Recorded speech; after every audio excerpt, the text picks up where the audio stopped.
Welcome to Day 7 Awakeners, to our final day of this course. Now of course, everything we've introduced you to has been an accelerated learning program. And from this point onwards, these resources remain yours and you can use them as often as you like. Now, as we know, just like with a gym membership, the more you use it, the more muscle you're going to see and the more you will feel profoundly connected to your psychic power. This isn't something that some people have and others don't. We are all six sensory beings, but we're not taught to believe that. Just as if someone hadn't taught you to speak as a child, you wouldn't necessarily not be able to speak, but you probably wouldn't be able to use language in a particularly effective way. You are receiving information from your sixth sense all the time, but without the proper training and understanding, we thrash about in this world having no idea why we feel so lost and helpless.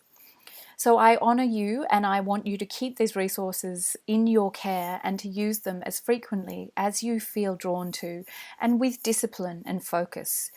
It takes a real path of commitment to bring this part of yourself into its fullness. And even if you do find that you are naturally gifted, you can still develop your skills in ways that might astound you. So what are some of the things that you can do to integrate your psychic awareness into your everyday life? Well, like most things, if it's useful to you, you're going to use it more often. So whilst it's really fun to do readings for other people, when we use it as a daily practical skill in our own life, we'll find that we will turn to it before we turn to anything else. So, for example, you might want to make sure every time you enter into a parking lot at a supermarket or a shopping centre, truly stressful places for me, you move out of the head and you stop trying to thrash about finding a car park and you move into your heart and you ask your guidance to direct you to where the next available parking spot will be. This is just really simple, practical stuff, but it can really help with your life. If you don't have to worry about simple things like this every day, you're freeing up your beautiful energy to focus on the things that really matter. Another great tool is when the phone rings, if you're not looking at it, with our mobile phones, they tell us who's calling, but before you pick it up or look at it, have a moment in your mind to tune in to who you think it might be. This is another great daily activity that may not change the world, but is practice for that muscle of your psychic skill. So if you're going to go and meet someone, for example, who you haven't met before, if you've got an appointment, whether it be with a dentist or whether it be with someone who's coming to see you to buy something you sell, spend a moment tuning into that person's energy to welcome them into your energy graciously, with love, rather than rushing from one place to the next. Actually connect into the energy of the person before you meet them. You'll find that all of your interactions and exchanges are greatly improved by doing this.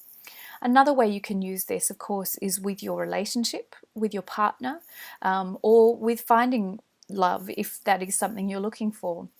In relationship, it can be really easy to react from our ego, and in fact most of the time we're just doing that because we want this other person to confirm us and to make us feel good.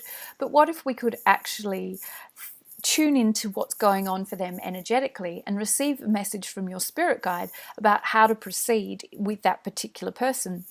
So it might be saying, okay, spirit, my partner's coming home and I know they're grumpy, they've just found out they're not getting the pay rise they want. What is it that I can offer at this time that will work for them to make them feel better? Not what I think will work, but what will work. And then close your eyes and tune in. And it might be, for example, as they walk in the door, you would go into, oh my God, I'm so sorry, how are you doing? And instead you receive guidance that says, sit them down in a chair and massage their feet. Don't say anything. Just let them relax. And you might think, oh, well, I don't want to do that. I'm not in service to that person. But in fact, that's what love is. Love is service. And in being in tune with your partner's needs will mean that your whole relationship will be better. And most importantly, your needs will be met. When we hold that space open, our whole lives transform, both for our families and for all of the people around us.